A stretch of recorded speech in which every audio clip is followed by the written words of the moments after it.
Ole Gunnar Solskjaer is back, and he is about to completely change Man United's tactics. I'm going to be explaining how he's going to attempt to unlock Man United's true potential in attack. Why Kobbie Mainoo, I think, will be back in the fold and could help transform this Man United midfield. And crucially, and I can't believe I'm going to say this, the key difference is separating Ole's back three, from Amarim's.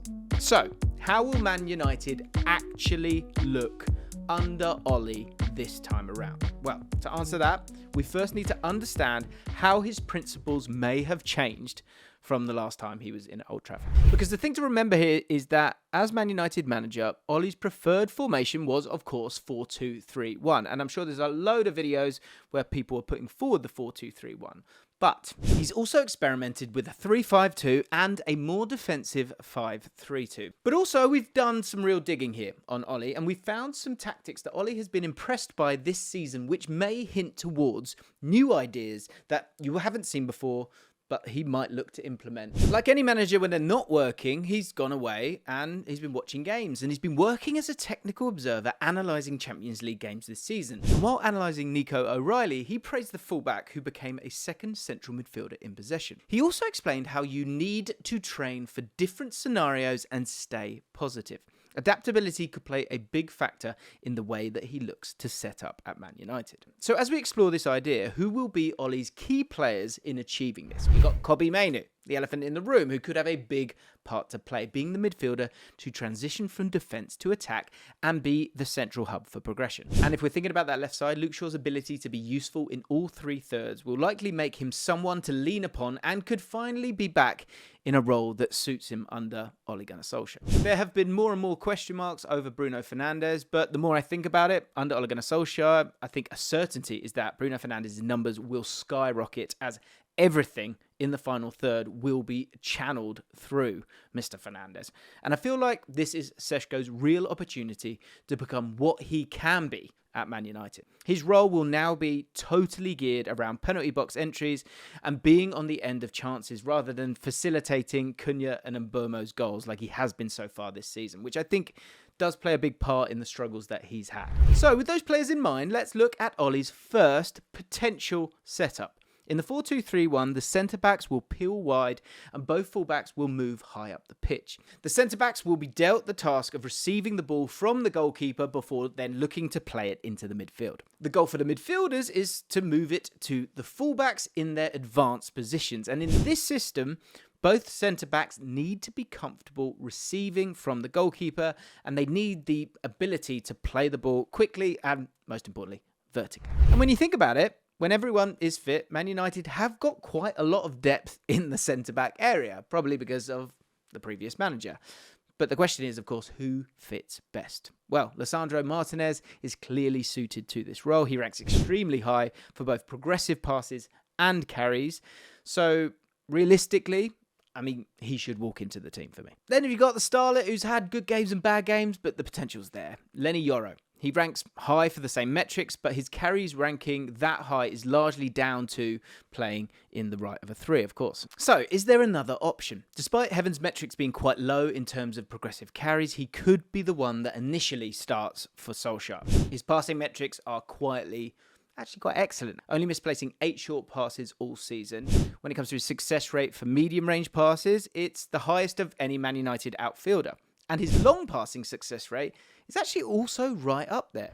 A centre-back partnership, I think, of Martinez and Heaven could well be on the cards. Initially, of course, you don't want to lose Leny Yoro. He's got so much potential, but there's been good days and bad days. So maybe Heaven gets the nod initially. When it comes to the fullbacks, they will likely be asked to take up a position in the middle third during build-up and then to remain wide in the final third. Out of possession, they'll create a compact and narrow back four, meaning the ability to influence things in all three thirds, as we spoke about with Luke Shaw, feels like a bit of a necessity.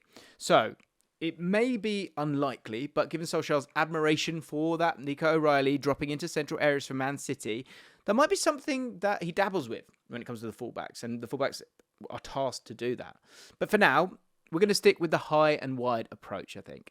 One player who I think that he'll lean on quite a bit is Luke Shaw. I think the experience that he offers, as well as the capacity to function in those three thirds, is going to be really, really important. And for similar reasons, I can see Dalot being preferred on the right. At the time recording, Mazraoui is still at AFCON, but as soon as you get Mazraoui back, get him in there. I'm a much bigger fan of Mazraoui personally. And that brings us to the double pivot in the system, because one of the central midfielders will still be asked to drop deep to collect the ball from the centre-backs and then play it forward. Something that they've been screaming about for a long time, and one of the problems when Ollie was there the first time. And the other will still be asked to shield the centre-backs. In a back four system, more players will be committed to the attack, and that's going to leave you vulnerable to turnovers. And so for that reason, the defensive midfielder is going to have to cover more ground and to defend those zones, meaning mobility is important. You might know where I'm going with this. For the ball collecting midfielder, it makes a lot of sense for Kobbie Mainoo to adopt that role and make it his own, with a point to prove. Man United fans, you're not going to like this one, but when it comes to defensive midfielder, I feel like it will have to be Ugarte, at least for the time being, just because of his ability to get across the pitch.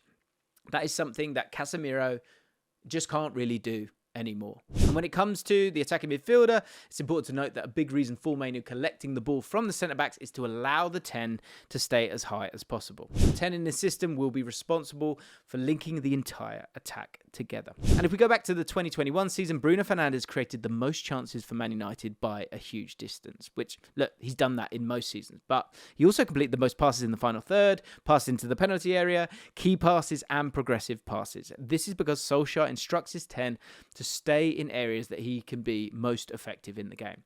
There is no doubt Bruno Fernandes will slot straight back into this role. Deep within Ole Gunnar Solskjaer, especially in Old Trafford, he wants to go the Man United way. And so out wide, Solskjaer often used Rashford and Dan James, two pacey, direct wingers, tasked with taking on their fullbacks and working cohesively with Bruno, providing the movement to play penetrative passes. And so if we head over to that right wing, you've got Bryan Mbeumo, currently sits on 6 league goals this season and is well adjusted to that role, of course, from his time at Brentford. But you also have Amad, a slightly more direct, tricky winger who can add a bit of dynamism when needed. And when they return from AFCON, I feel like Mbeumo will be the preferred choice to begin with. He's been one of the stars for Man United this year. He's been crucial and such a goal threat as well. On the left side, it's a slightly different story. For example, Cunha, as that player who moves inside into the half spaces, makes a lot of sense. It could be Dorgu for the added bit of pace and directness. And then the third option, I think it'll go with Cunha, but the third option is a bit left field. Playing a central midfielder at left wing is something that Solskjaer typically did actually in the big games. Pogba was the player who fulfilled this role once upon a time. So that may open the door to Mason Mount being used there, with Luke Shaw combining with him on that left-hand side. But initially, I expect Cunha to be the player that starts there.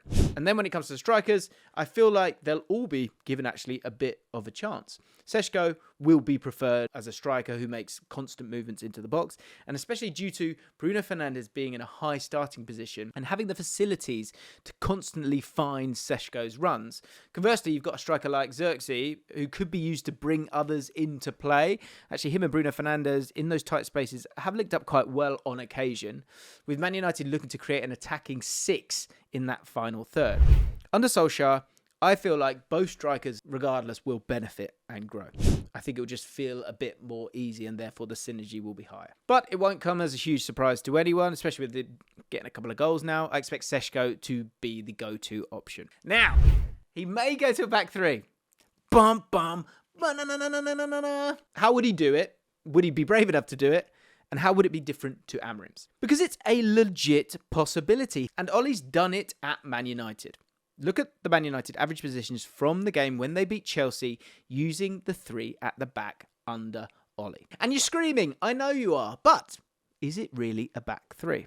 Well, here are the heat maps for Brandon Williams and Aaron Wan-Bissaka from that game. And whilst they keep width around the halfway line, they rarely touch the ball in the final third. And therefore, the width was coming from elsewhere, which we'll get to.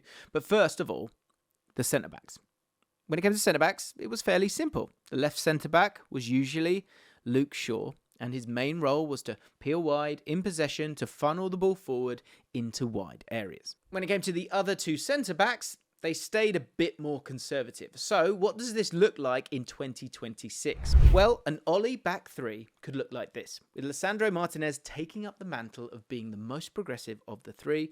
With Solskjaer not really needing his wing-backs to be creative monsters, there could be a world in which he opts to use Luke Shaw at left wing back. I know it's a little bit dangerous because of his fitness concerns, and of course that would therefore be a change to Amorim, who used him as a centre back. Delot initially again would likely be that right wing back, and in midfield against Chelsea, Matic partnered Fred, but of course McTominay paired with Fred frequently too. Remember McFred?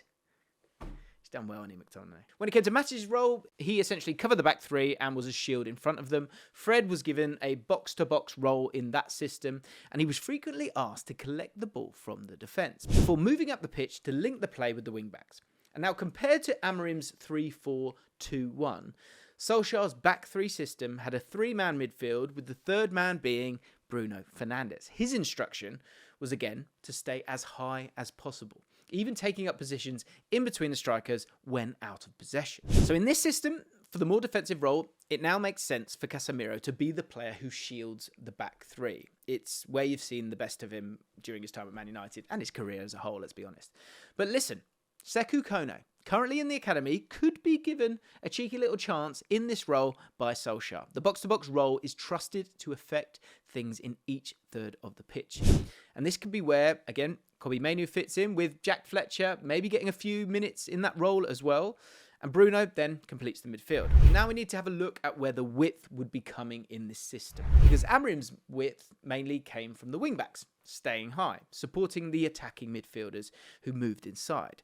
But Solskjaer, well, his wing-backs were used slightly more defensively. The width often came from the strikers splitting to target the channels, whilst Bruno Fernandes, as that 10, stayed in that central targeting zone 14. So Cunha and Mbeumo could be the preferred players here. So we've got a fresh face in the manager, but some new signings will be demanded too, and I used data to find Man United the perfect January signing. To see who it is, click here.